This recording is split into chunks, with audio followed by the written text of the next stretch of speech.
In my past life as a soccer coach, once you win a national championship, everybody wants to come play for you. Really not true. Once you pay them $25,000 a year in scholarships, everybody wants to come play for you. And parents would always come to me and they'd say, okay, my son or my daughter wants to come play at your university. What is it that we have to do? What are you looking for? And being the Socratic professor that I am, well, what does your son or daughter do? What do they do really well that we'd be interested in? And typically their answers are, well, they've got great vision. They're really good. They can see the entire field. Or my daughter is the fastest player. There's nobody that can beat her. Or my son's got a great left foot, or really, really great in the air and can head every ball. I'm like, yeah, not bad. But to be quite honest with you, those are the last things I'm looking for. The most important thing, self-confidence. Without that skill, and I use the word skill intentionally, without that skill, we are useless as a soccer player. Because when you lose sight or belief in yourself, we're done for. I use the definition of self-confidence to be the ability or the belief to believe in yourself to accomplish any task, no matter the odds, no matter the difficulty, no matter the adversity. The belief that you can accomplish it. Self-confidence. Some of you are saying, great, I don't have it, I'm so shy, I'll never do good. And you start to drag all the way down here. But I use the word skill because I believe it can be trained. And I'll show you a couple of ways in which we do. Hopefully I won't run out of time. I don't use any slides because my speech always goes here, here, or here. So we'll see which way we get to. The easiest way to build self-confidence. There's no magic button. I can't say, hey, this plane is going down. Who can fly it? Put your hand up. I can. I'm confident. Repetition, repetition, repetition. Right? What does Malcolm Gladwell call it? The 10,000-hour rule? There's no magic button. I recruited a goalie from Colombia, South America one year. Big, tall, 6'3" man. He had hands like stone. I thought he was like Flipper. Every time I throw him the ball, down onto the ground. I was like, oh my God, we're in trouble. Simple solution. Get to the wall, kick a ball against the wall and catch it. Kick the ball against the wall and catch it. His goal was 350 a day for 8 months. He came back, his hands were calloused, the moisture on his hands were literally gone. He is now playing in Europe. Magic? No. Repetition, repetition, repetition. The problem is we expect to be self-confident, but we can't be unless the skill or the task we're doing is not novel, is not new to us. We want to be in a situation where we've had so much pressure in that, and what I mean because pressure builds diamonds, we want to be in a situation where, hey, I've done this 1,000 times. I did my speech, I practiced in front of the mirror, hey, I'm sounding good. And then I read in front of my kids and my wife. I was like, oh gosh, got a little nervous. And then I get in front of Glenn Gould, oh my goodness, I'm a little more nervous. By the time I get to the ACG, where 2,500 people, can't say any more, right? 2,500 people, where 2,500 people are there, I won't have a single ounce of nervousness because of my ability to practice, right? Over and over and over again. The problem with repetition is, how many of us bail after the first bit of failure? How many of us bail after the first bit of adversity? Edison was on that video. And depends who you ask, there's anywhere from 1,000 to 10,000 tries to build that light bulb. 1,000 to 10,000. J.K. Rowling should be on that video. You know how many publishers she took her Harry Potter book to? I believe the number was 12 or 13. I'm pretty confident, but after 2 or 3 no's, I'd be like, dang it. After 6 or 7, I'm like, maybe not. Definitely after 9 or 10, I'd be looking to be a soccer coach or something else beside an author. Right? I mean, 12 times somebody said no. But practice, practice, practice, and do not accept failure. Maybe it shouldn't be repetition. Maybe the answer should be persistence. Because we all repeat something, but very few of us really will persist. So that's one way to build self-confidence. Get out there. Do what you want to do and accept no, do not accept no. The other one is self-talk. We all have a self-talk tape that plays in our head. Anybody go shopping and put on a pair of pants this week? If you're a woman, the first thing that always comes, damn, I look fat in these pants. And if you're a man, it's the opposite. Oh, God, I have no muscle. I'm so flabby.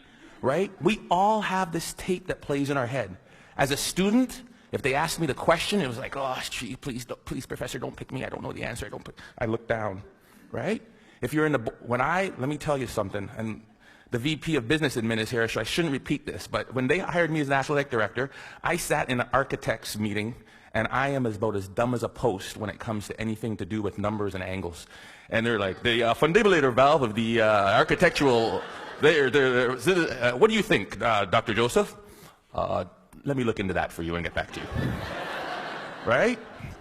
I was saying, oh, God, please don't ask me. Please don't ask me. We all have this negative self-talk that goes in our head. Guess what? There's enough people that are telling us we can't do it, that we're not good enough. Why do we want to tell ourselves that? We know for a fact that thoughts influence actions. We saw it there with the video Dr. Levy showed. Right? We know that our thoughts influence actions. Why do we want to say that negative self-talk to ourselves? We need to get our own self-affirmations. Muhammad Ali, what was his self-affirmation? I am the greatest. Who else is going to tell you? There need to be quiet moments in your bedroom, quiet moments when you're brushing your teeth, that we need to reaffirm, I am the captain of my ship and the master of my fate. That is my affirmation. I came from a school of 1,000 people. I lived in a town of 1,000 people for 15 years. There's no reason that I should be in charge of an athletic department building Maple Leaf Gardens. But I am the captain of my ship and the master of my fate. If I don't say it, if I don't believe it, no one else will. How do you build self-confidence? Get away from the people who will tear you down. There's enough of that. Muhammad Ali, I am the greatest. There is no one better than me. It's a difference between hubris and ego and false pride. It's just reminding yourself in quiet, silent moments. I put it down on a list. It's right beside my mirror, right? About all the things that make me who I am. Because I make enough mistakes, and the newspapers will recognize it, and people around me will recognize it, and they'll tear me down. And pretty soon I'll begin to believe it. There was a time when my confidence was really low. There was a time when I took this job, when I came from Iowa, I don't know if I could do it. I had to bring out my self-confidence letter. A letter I wrote to myself when I was feeling good. Ivan, congratulations on getting your PhD before 40. I am 40, under. Congratulations on winning a national championship. Good job on raising 3 good kids and marrying the right woman. I wrote a letter to myself. It was my own brag sheet, my own letter about the things I was proud of. Because there are moments, and we'll all experience them in our career, in our life, in our job hunting, in our relationships, when we are not feeling good about who and what and where we are. And I had to bring out that letter and read it time and time again for a period of about 2 weeks to weather me through that storm. It was important. Stop the self-talk, the negative self-talk. If you'll watch, you'll see some athletes, they'll have a little bandage or a little brand around them. Lance Armstrong's a perfect one. What's his self-affirmation? Live Strong isn't a brand. It was to remind him of who he was. Live strong. Then it came a brand. He would move that from one arm to the next arm when doubt and fear came into his mind. Live strong. Put it on there. Let's go. We'll all have it. Replace it. 2 ways to build self-confidence. Worried about my time, I'm going to tell you of one way that you can build self-confidence in others. We are coaches and educators. We are teachers. We are people who will create value in the world. And in doing that, we are critical by the nature of what we do. I am a coach. I want you to score a goal. Ball went over high. Dang it, the ball went high. Thank you, coach. I know that. Feedback tells me that. So what do? I need you to put your elbow or here. I need you to put your knee over the ball. I need to follow through. Boom, land, great. Notice I never made it as a professional. What can we do? We fix mistakes. When I'm fixing that mistake, Johnny, this is terrible. You need to bend your knee. You need to do this. What have I done to Johnny's self-confidence? Bend your knee. Do this. Next thing you know, Johnny's crushed. Ignore what Johnny does wrong and find Bob or Sally or Frida over here. Great goal, Frida. I loved how you kept your knee low, you followed through, and you landed like this. Great job. Johnny, oh, great. Johnny's not demoralized. His confidence isn't shot. And what I've done is I've built up Frida's. Imagine how we could change the way we parented kids. Instead of, get that glass off the counter, what's wrong with you? If we catch them while they're good. Great job. Great job. Thank you, Alice, for taking your glass to the counter. It sounds simple, but we forget about it.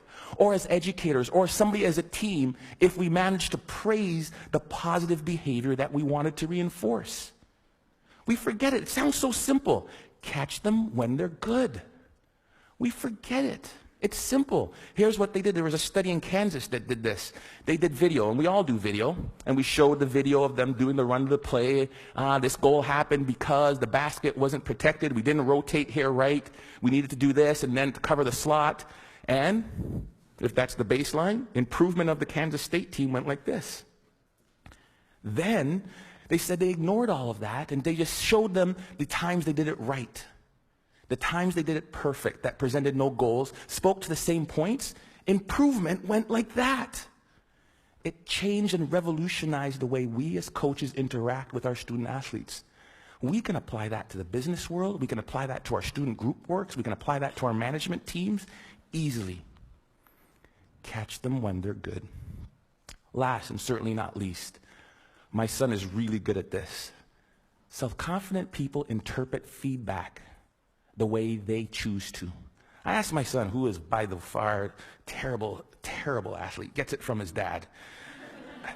The games, they win 5-0. How was the game? Oh, great. I scored 3 goals. I got 2 assists. I'm like, I did not see him touch the puck. But he has his own perception of how he did. I love it. Right? I'm that guy. I'm like, I remember when I was taking when I met my wife, it was in the Commons. Polly, would you like to go to the movies? Ladies? Dingle, dingle, dingle. And she goes, no. I ask her again, because I think that she just hasn't seen me in the right light. Maybe that's not the wrong shirt on, right? Because I'm interpreting that the way I want to interpret it. Finally, I ask her out again. She gives me this one comment, right? Or she sent it through her friend, because that's the way you did it back then. She wouldn't date you unless it was the last person on Earth, that hell was freezing over, there was a small chance we had to save the planet Earth. Some people's like, there's no chance. I'm like, you're saying there's a chance. Right? Because that's how I'm going to interpret it. If I could give you one thing to take from this, it is, no one will believe in you unless you do. Listen to the words of that video. Here's to the crazy ones, the misfits, the rebels, the troublemakers, the round pegs in the square holes. We're supposed to be different, folks. And when people look at us, believe in yourself. Thank you.